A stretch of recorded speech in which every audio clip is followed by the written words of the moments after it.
All right, welcome back. We are still in Chapter 5, Transcendental Functions. We are on Packet E, and we are working with inverse functions.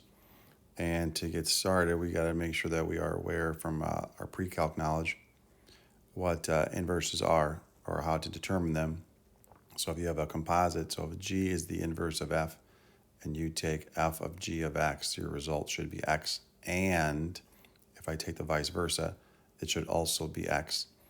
And G is noted as F inverse. That's the superscript of -1. It is not an exponent, which does get confusing from time to time.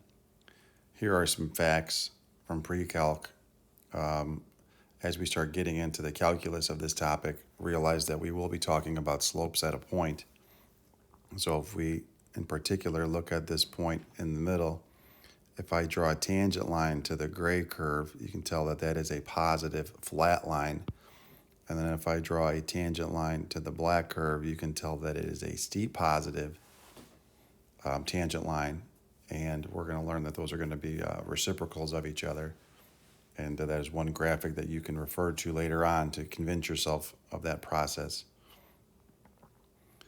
The reflective property of inverse functions, you got to remember that my coordinate a, b of the original function f, if I'm going to look at the inverse, the domain and range flip over. This is going to be very important for all of our analysis. So that range component is now the input into the inverse. Those got to be flipped. So depending on how the question is worded, especially in packet EE, that's going to come up quite often. All right, so this is a pre-calc question here. Show that the functions are inverses of each other. So this is where I want to take f of g of x, and I want to show that that equals x, and I want to show that g of f of x also equals x.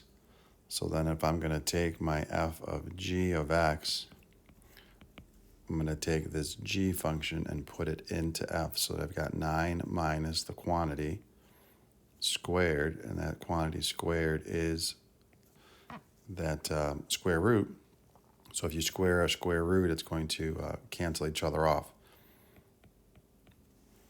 And now if I distribute that subtraction symbol, all right, we got to x. People like check marks, so we'll put a check mark there.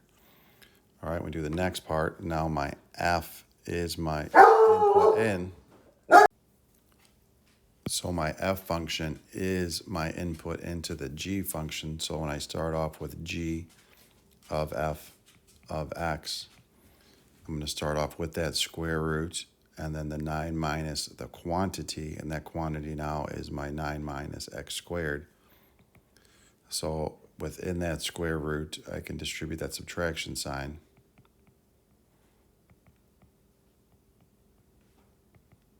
And we also result in x, therefore that f and g are inverse functions of each other.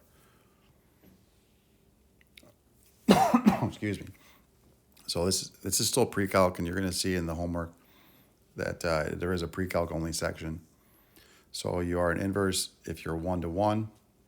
So you pass the horizontal line test, you're strictly monotonic.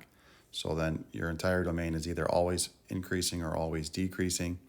So you cannot be going increasing and decreasing in the same function because you would fail the horizontal line test, which is why the sine inverse is only a fraction of its domain. Which of the following functions have an inverse? All right, so then if we look at the graph of natural log of x, right, it's always increasing. So this guy does have an inverse. All right, if you look at the graph here, if you sketch it, it's going to look something like this and keep going up. How do I know that? From zero product property, if x is 0, then I know that y is going to be 0. And if x is -1, then I also know that y is going to be 0.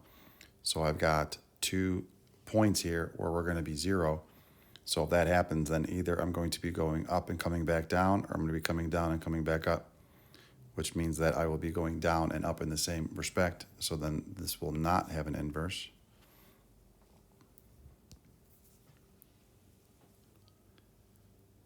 All right, guidelines for finding an inverse.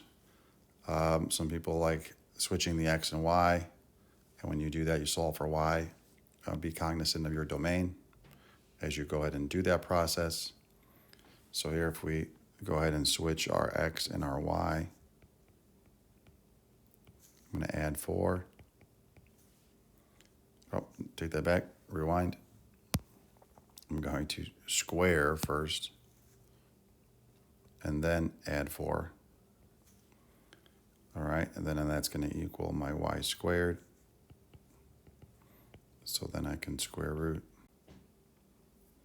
So by taking the square root of both sides of the equation, then I'm going to have my y all by itself.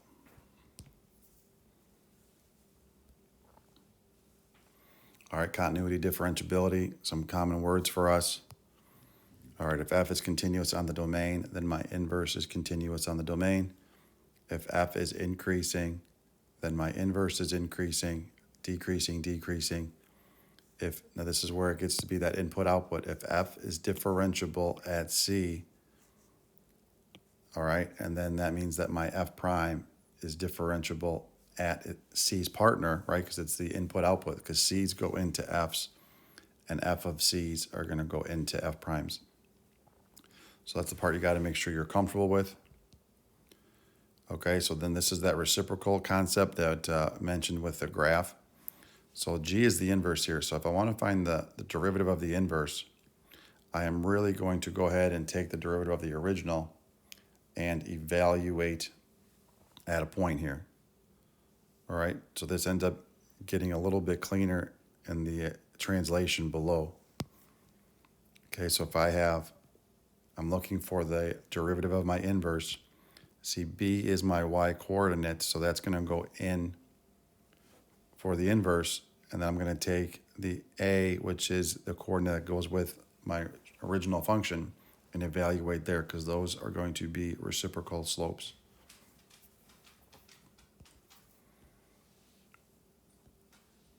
All right, so let's see if this makes some sense here. So if we go ahead and use your calculator to verify, so if I have my f is the cubic and the g is the cube root, they're inverses of each other. So what is my slope? Well, we can calculate this out. I don't need a calculator, right? So my f prime is going to be 3x squared.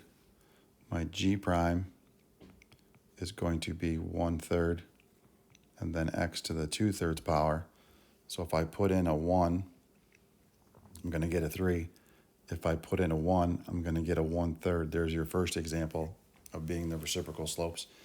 If I put in a 2, then I'm going to be at a 12. All right. And again, look, we're switching them around here. This happens to be the input and output of the first one. We're both 1.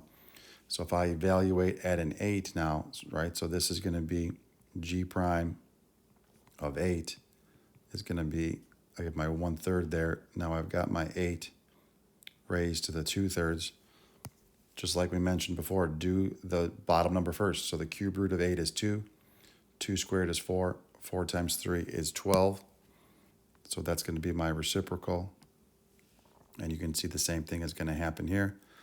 I'm going to have my 27, and then the 27 is going to go in because we're switching those values. All right. So quite often we're going to have to find this without knowing the inverse, and that's the nice part about knowing that fact of being reciprocal slopes.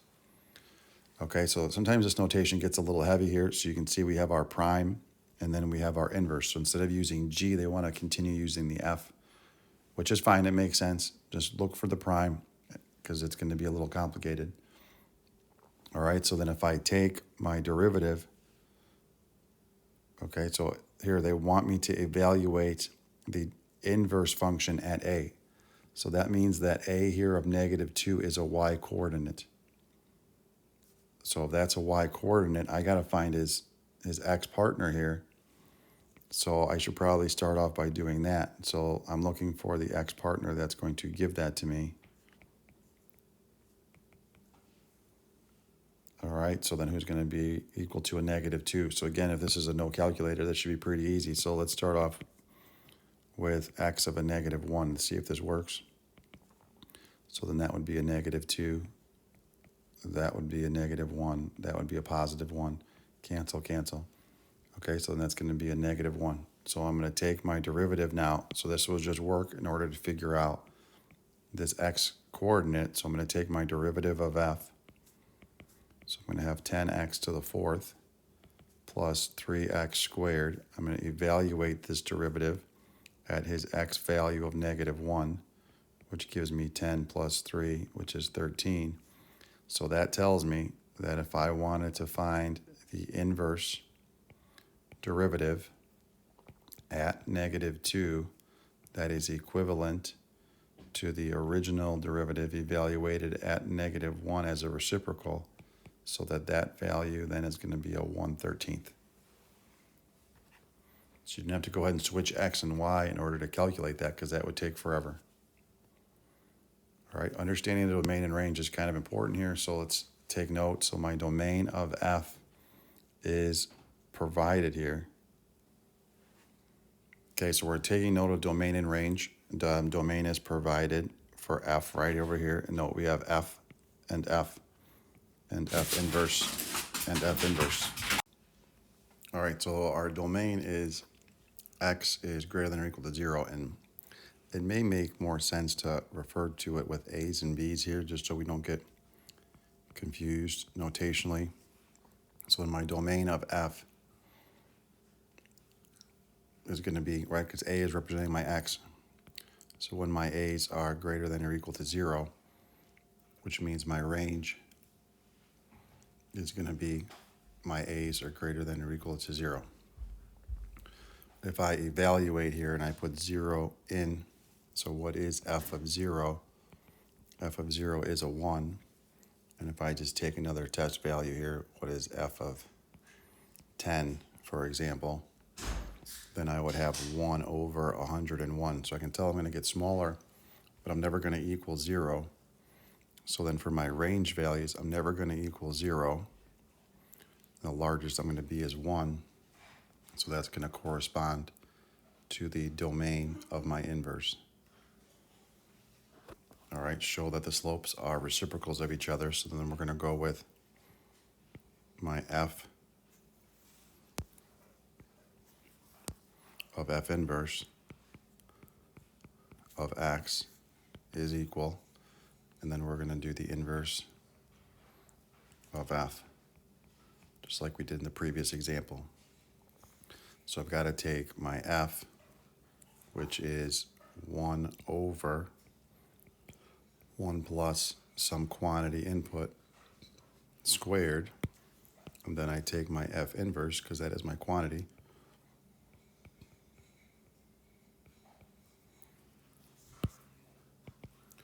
okay, so then when I square my square root in the denominator, that is going to cancel out. But now I've got a complex fraction. So to work with a complex fraction, I'm going to multiply the denominator and the numerator by x. My choice of x is so that I can cancel off that complex fraction portion. So when I distribute over, I will have an x in the numerator, I will have an x on the left, and then I will have the 1 minus x on the right. So then adding up like terms, I'm going to have x on the top. The x's here in the denominator are going to add to 0. So then I've got a 1 in the denominator, so I've got an x. Check. All right, other side. So now I've got my inverse is first. So I'm going to squeeze a picture here so I can get the inverse from the original amount again. So my inverse is really the square root of 1 minus some quantity as my input over that quantity as my denominator. So when I go ahead and look at that f function from the given problem, I'm going to have the 1 over 1 plus x squared, and then 1 over 1 plus x squared. So my goal is to simplify here. So same as before, I'm going to take my denominator, and I'm going to multiply by that denominator so that they will cancel out for the entire top and bottom. And then by doing this, you're multiplying by the value of 1, so you're not changing the value of the problem. So then I still have my square root. So then this quantity is going to be multiplied by 1 minus, when I multiply that quantity by that red fraction, it's going to simplify to 1. And this is still under the square root, so I should make my square root a little taller here. When I multiply the bottom, right, they're going to cancel, so this is all over a 1. So then this is equivalent. Well, there's no reason to write the 1 in the denominator. My 1 minus my 1 are going to simplify off, so then I've got the square root of x squared, which equals x, which means we did it. All right, that is our last piece of information for E. Thank you very much.